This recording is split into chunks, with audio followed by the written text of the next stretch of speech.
Pharmacy में career बनाने का सपना देख रहे हैं?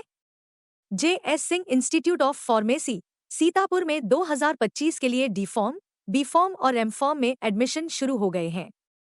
JS. Singh institute of pharmacy में पढ़ाई के साथ साथ अत्याधुनिक उपकरण युक्त लैब्स, विशेषज्ञ टीचर्स और टॉप मेडिकल कंपनियों में प्लेसमेंट का मौका। यहाँ पर स्टूडेंट्स को वर्कशॉप, खेल कूद, इंडस्ट्रियल एवं हॉस्पिटल विजिट भी कराई जाती है। दवाओं की दुनिया में उतरकर अपना भविष्य संवारें। अभी एडमिशन फॉर्म भरें।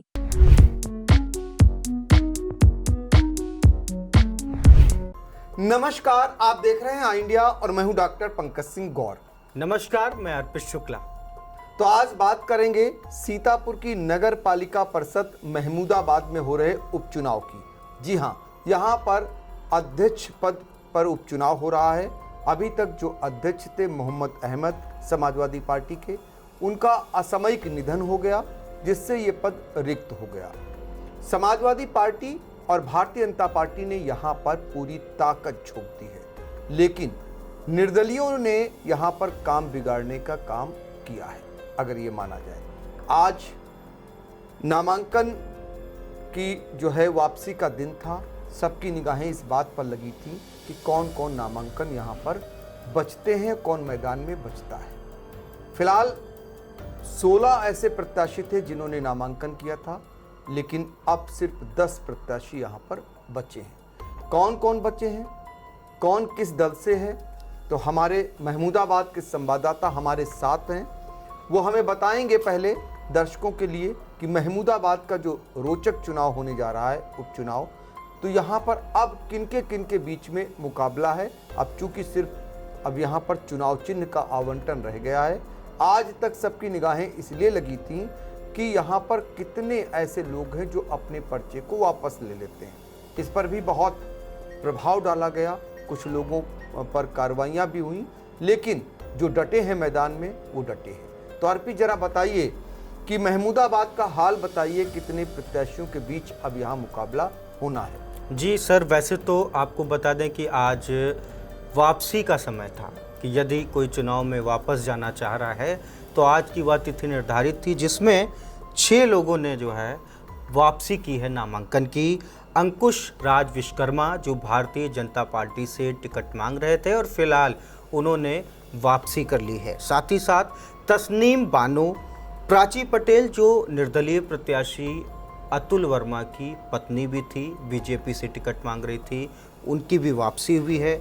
रमा शंकर और रूबीना खातून और शिल्पी गुप्ता, ये जो 6 नाम सामने निकलकर अभी डेटा में आ रहे हैं, इनकी वापसी हुई है। और बात की जाए तो कुल 16 लोग थे जिन्होंने नामांकन किया था, जिसमें संजय कुमार बीजेपी से जो प्रत्याशी भी हैं, आमिर अराफात जो सपा से पिछली लीड में इनके पिताजी जीते भी थे और इस बार समाजवादी पार्टी ने इन पर दोबारा विश्वास किया है और चुनावी समर में उतरे हैं। अतुल वर्मा निर्दलीय प्रत्याशी, अमरीश गुप्ता निर्दलीय प्रत्याशी जो पिछली बार बीजेपी के नगर पालिका अध्यक्ष पद के कैंडिडेट रहे थे। नदीम अहमद ये भी समाजवादी पार्टी से टिकट मांग रहे थे, लेकिन इन्हें जब टिकट नहीं मिल पाया तो ये फिर निर्दलीय प्रत्याशी बनकर चुनावी समर में कूदे हैं, उतरे हैं। अंकुश राज विश्वकर्मा, जैसा कि मैंने बताया था, जिन्होंने वापसी कर ली है। तस्नीम बानो, इन्होंने वापसी कर ली है। अमीर अहमद, पुतान, प्राची पटेल, रमाशंकर और राहुल पांडे, रूबिका खातून, शिल्पी गुप्ता, संजय कुमार, यानी कि जब 6 वापस हो गए नाम तो 10 बचे और उन 10 में 5 लोगों की लड़ाई की चर्चाएं ज़्यादा तेज हो रही हैं। अगर उसका नाम लिया जाए तो बीजेपी भारतीय जनता पार्टी के जो प्रत्याशी हैं संजय कुमार लिखते हैं और संजय वर्मा के नाम से प्रचलित हैं। साथ ही साथ समाजवादी पार्टी से आमिर अराफात यहाँ पर जो है चुनावी दावेदारी कर रहे हैं। और साथ ही साथ आपको बता दें, अतुल वर्मा, अमरीश गुप्ता और नदीम अहमद, ये तीनों प्रत्याशी निर्दलीय हो रहे हैं। सर बिल्कुल, तो ये है महमूदाबाद में जो स्थिति अब बनती जा रही है। धीरे धीरे चुनाव की तस्वीर भी साफ होती हुई दिखाई देगी, क्योंकि अभी तक ये लोग कयास लगा रहे थे कि कौन आखिरी समय तक डटा रह सकता है। तो कुल मिलाकर यहाँ 10 ऐसे प्रत्याशी हैं जिनके बीच मुकाबला होना है, लेकिन मुकाबला जो मुख्य मुकाबला है वो 5 प्रत्याशियों के इर्द गिर्द रह गया है।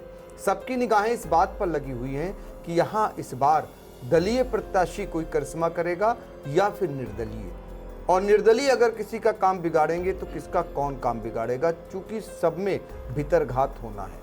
एक तरफ भारतीय जनता पार्टी से कई प्रत्याशी मैदान में थे, टिकट के दावेदार थे, लेकिन टिकट पाया संजय वर्मा ने। इनके प्रति सांसद जो रहे पूर्व सांसद राजेश वर्मा, उनका भी आशीर्वाद रहा, और आशा मौर्य जो विधायक हैं भारतीय जनता पार्टी के, उनका भी आशीर्वाद रहा, तो इनको टिकट मिला ये मैदान में। दूसरी तरफ आमिर अराफात जो समाजवादी पार्टी के हैं, दरअसल इनके पिता जो समाजवादी पार्टी से यहाँ चुनाव जीते थे और मजबूत वोटों से जीते थे, उनका असामयिक निधन हो गया मोहम्मद अहमद का, जिससे ये पद रिक्त हुआ। तो यहाँ भी समाजवादी पार्टी से टिकट और लोग मांग रहे थे, लेकिन सपा ने यहाँ पर कहीं ना कहीं सिंपैथी वोट लेने के लिए आमिर अराफात को यहाँ टिकट दे दिया। ऐसे में इन्हें पूर्व मंत्री नरेंद्र सिंह वर्मा का पूरा आशीर्वाद बना हुआ है, और नरेंद्र सिंह वर्मा का प्रभाव भी है, क्योंकि महमूदाबाद ही ये वो इलाका है जहाँ पर समाजवादी पार्टी का प्रभाव देखने को थोड़ा बहुत मिलता है। ब्लॉक प्रमुख के चुनाव में सबने देखा, वहाँ प्रभाव दिखाई दिया। भारतीय जनता पार्टी ने इस उपचुनाव को पूरी ताकत के साथ लड़ना यहाँ शुरू किया है। बड़े बड़े नेताओं का यहाँ पर पहुँचना जारी है, और जब नामांकन हुआ तो एक ताकत का भारतीय जनता पार्टी ने मुजाहिरा भी पेश किया। समाजवादी पार्टी अंदर खाने लड़ रही है। ऐसे में भारतीय जनता पार्टी के लिए मुसीबत जो बने हुए हैं वो अतुल वर्मा है। अतुल वर्मा सुरेश वर्मा के बेटे हैं। सुरेश वर्मा चेयरमैन रह चुके हैं 2 बार। तो अतुल वर्मा पहले भी चुनाव लड़ चुके हैं, और अतुल वर्मा अपनी पत्नी जो है प्राची पटेल के लिए यहाँ से टिकट मांग रहे थे भारतीय जनता पार्टी से। भारतीय जनता पार्टी ने नहीं दिया, फिर से एक बार निर्दलीय उन्होंने ताल ठोंक दी है। तो निर्दलीय ताल जब उन्होंने ठोंक दी, और पिछला जो रिकॉर्ड है वो अच्छा खासा उनका है वोट पाने का, तो ऐसे में वो किसका नुकसान करेगा? जाहिर तौर पर दिखाई दे रहा है कि भारतीय जनता पार्टी का सीधे तौर पर वो नुकसान करते हुए नजर आ रहे हैं। दूसरी तरफ भारतीय जनता पार्टी का नुकसान करने वाले जो दूसरे नेता हैं वो हैं अमरीश गुप्ता।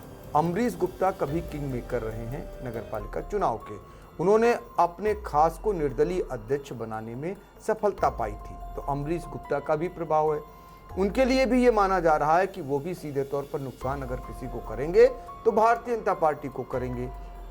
तो ये तो भारतीय जनता पार्टी का नुकसान है। समाजवादी पार्टी का जो नुकसान कर रहे हैं वो सीधे तौर पर नुकसान कर रहे हैं, वो हैं यहाँ पर जो मुस्लिम प्रत्याशी हैं आमिर अहमद, ये हैं नदीम अहमद जो हैं, ये समाजवादी पार्टी से टिकट मांग रहे थे, और जब इन्हें टिकट नहीं मिला तो निर्दलीय लड़ रहे हैं, तो ये नुकसान करते हुए सीधे तौर पर दिखाई देंगे। दूसरी तरफ भारतीय जनता पार्टी के लिए एक राहत की बात ये आई, उनके लिए एक जो बड़ी बात ये निकल करके आई कि नामांकन के आखिरी दिन जो भारतीय जनता पार्टी से टिकट मांग रहे थे अंकुश राज विश्वकर्मा, उन्होंने अपना नामांकन वापस कर लिया। ये एक ताकत भारतीय जनता पार्टी को मिली है। लेकिन भारतीय जनता पार्टी चाहती है कि महमूदाबाद नगर पालिका में इस बार कमल खिले, इसके लिए वो हर जतन कर रही, हर प्रयास कर रही है। और इस बीच आरोप प्रत्यारोप का दौर भी शुरू हो गया है। सत्ता पक्ष द्वारा दुरुपयोग और प्रभाव दिखाने का और परेशान किए जाने के आरोप भी लगने शुरू हो गए हैं। इस स्तर तक भी चुनाव पहुंचता हुआ महमूदाबाद का दिखाई दे रहा है। आगे भी अगर इस मामले में स्थितियां जो बनेंगी, इसके लिए भी है अर्पित आपको बताएंगे, क्योंकि अर्पित अभी बताएंगे कि जो चुनाव चिन्ह 31 जुलाई को मिलने हैं, किसको कौन सा चुनाव चिन्ह मिला, ये भी हमें वहीं से रिपोर्ट भेजेंगे। लेकिन अर्पित, मेरा एक सवाल ये है और मैंने आपसे कहा भी था, चूँकि ये चुनाव हो रहा है, अभी तक आपने बहुत शानदार कवरेज की है, हर एक की प्राथमिकताओं को आपने आम लोगों तक पहुंचाया है, मतदाताओं तक पहुंचाया है। महमूदाबाद जो शिक्षा के क्षेत्र में एक अलग पहचान रखता है, जब भी कोई खासकर यूपी बोर्ड के रिजल्ट आते हैं तो सबकी निगाहें महमूदाबाद की तरफ लग जाती हैं, क्योंकि वहाँ के टॉपर आते हैं बच्चे। तो उस क्षेत्र में विकास कराए जाने की बहुत आवश्यकता है। क्या उस दिशा में, उस क्षेत्र में उतना विकास हुआ जितना होना चाहिए? वैसे तो महमूदाबाद की धरती ने यूपी टॉपर्स दिए हैं, एक बार नहीं कई बार। और यूपी की टॉप 10 अगर मेरिट में, सूची में अगर महमूदाबाद का नाम आता है तो 5-6 छात्र जो होते हैं वो महमूदाबाद के होते हैं। महमूदाबाद एक बड़ा एरिया है जिसमें काफ़ी समय से ज़िला बनने की जो मांग है वो गूंज रही है। महमूदाबाद में विकास का पैमाना तो इधर कुछ बढ़ा है, क्योंकि नूरपुर का पुल जो है वो बन रहा है, लेकिन अगर नगर पालिका की बात की जाए तो एक प्रमुख मांग काफ़ी समय से चलती आ रही है चौराहों पे सीसीटीवी कैमरों की। क्या कारण रहे क्या नहीं रहे इस पर तो जाना नहीं चाहूँगा सर, लेकिन अभी भी किसी भी मेन चौराहे पे, चाहे वो रामकुंड चौराहा हो, बजाजा चौराहा हो, चिकमंडी चौराहा हो, बस स्टॉप चौराहा हो, ये इन चौराहों पे कोई भी सीसीटीवी कैमरा जो हैं वो नगर पालिका के द्वारा अभी तक लग नहीं पाए हैं। हालांकि पूर्व में ये जानकारियां ज़रूर मिलती रही कि एस्टिमेट बने हैं, प्रस्ताव गया है, लेकिन इसके बावजूद भी ये काम नहीं देखा गया है।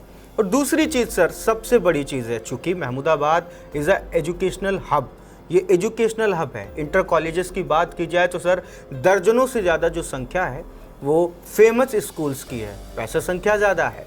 तो sir Fatehpur road, Rampur Mathura road और आपका बिलौल बिस्वा रोड और तमाम ऐसे रूट्स हैं, दूर दूर से 10, 20, 30 किलोमीटर, 40 किलोमीटर से बच्चे जो है साइकिल के माध्यम से, कन्वेंस के माध्यम से आते जाते हैं। आए दिन एक्सीडेंट की समस्याएं भी होती हैं और जाम की भी समस्याएं बनी रहती हैं। ऐसे में जब तमाम प्रत्याशियों से इस पर सवाल पूछा गया कि यातायात को लेकर आखिर आप क्या कुछ करने वाले हैं, तो अब हर एक प्रत्याशी ने अपनी तरफ से उसका जवाब दिया।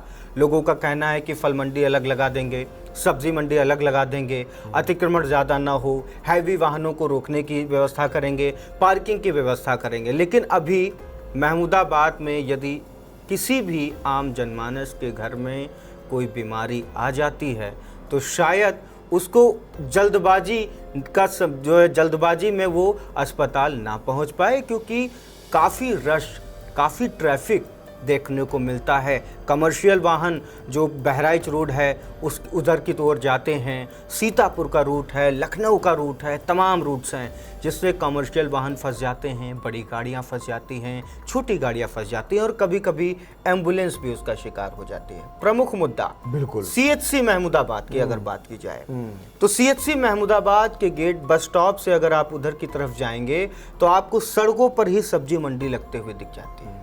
सड़कों पर जब सब्जी मंडी लगी है और रविवार और मंगलवार को जो है वहाँ पर जब बाजार लगती है तो आप ये सोच सकते हैं कि वहाँ पे ट्रैफिक का क्या हाल होता है, जाम से करा रहा है। और जब एम्बुलेंस के सीएचसी के गेट के आसपास भी नॉन वेंडिंग जोन में अगर ठेले लगे हैं, अगर सब्जी की दुकानें लगी हैं तो कभी कभी एम्बुलेंस भी फंस जाती है, जो सेवाएं बेहतर कम समय में नहीं दे पाती है। तो ये तमाम ऐसे मुद्दे हैं। थोड़ा भी पानी भर जाता है, जल भराव हो जाता है, पानी गिरता है, जल भराव हो जाता है। कई जगह जो है इंटरलॉकिंग उखड़ी पड़ी है, पानी भर जाता है, दोबारा बनी नहीं है। तमाम ऐसे मुद्दे अभी सोशल मीडिया पे, शमशान घाट का मुद्दा, हालांकि मुद्दे जब चुनाव में उठते हैं तो राजनीतिक रूप ले लेते हैं, लेकिन मुद्दे जरूर उठ रहे हैं, लोग एक दूसरे पे वार भी कर रहे हैं। देखिए, मुद्दे हैं महमूदाबाद में, समस्याएं हैं महमूदाबाद में, वादे भी खूब किए जा रहे हैं, लेकिन वादे तो वादे हैं, उन पर अमल कितना होगा ये तो आने वाला समय बताएगा। लेकिन महमूदाबाद के संवाददाता अर्पित शुक्ला आगे चलकर महमूदाबाद वासी क्या मांगे इस पर भी खबरें करेंगे, क्योंकि चुनावी वर्ष है। इस समय लोगों के व्यू भी पहुंचाने हैं, लोग क्या चाहते हैं, महमूदाबाद में कैसा उनका अध्यक्ष हो और क्या क्या महमूदाबाद के लिए करे। तो फिलहाल कुल मिलाकर ये महमूदाबाद नगर पालिका का जो उपचुनाव हो रहा है अध्यक्ष पद के लिए, उसका हाल था। और यहाँ पर कुल 10 प्रत्याशी अब चुनावी मैदान में हैं, हमने उनके नाम बता दिए हैं। उनके बीच में जो 5 ऐसे प्रत्याशी, उनमें से उनके बीच में सीधे तौर पर मुकाबला है, और ये मुकाबला कौन जीतता है ये तो जनता फिलहाल तय करेगी। हम लोगों को दीजिए इजाजत, नमस्कार। Sai Sanjeevani hospital, station road, Sitapur का पहला मल्टी स्पेशलिटी हॉस्पिटल, जहां आपको जनरल फिजिशियन, हड्डी रोग, स्त्री रोग, जनरल सर्जरी, नाक कान गला और न्यूरो के डॉक्टर उपलब्ध हैं। साई संजीवनी में आयुष्मान कार्ड धारकों का मुफ्त इलाज और टीपीए कार्ड धारकों के लिए कैशलेस सुविधा उपलब्ध की गई है। हॉस्पिटल में आईसीयू, वेंटिलेटर, बाईपैप व डायलिसिस की सुविधा भी उपलब्ध है। Sai Sanjeevani hospital, station road, Sitapur. Aakash institute of Sitapur में मेडिकल व IIT JEE फाउंडेशन कक्षा 6 से 12वीं तक के तथा उत्तीर्ण विद्यार्थियों के लिए अग्रणी कोचिंग संस्थान। Ground floor, penguin tower, Hardoi road, Sitapur.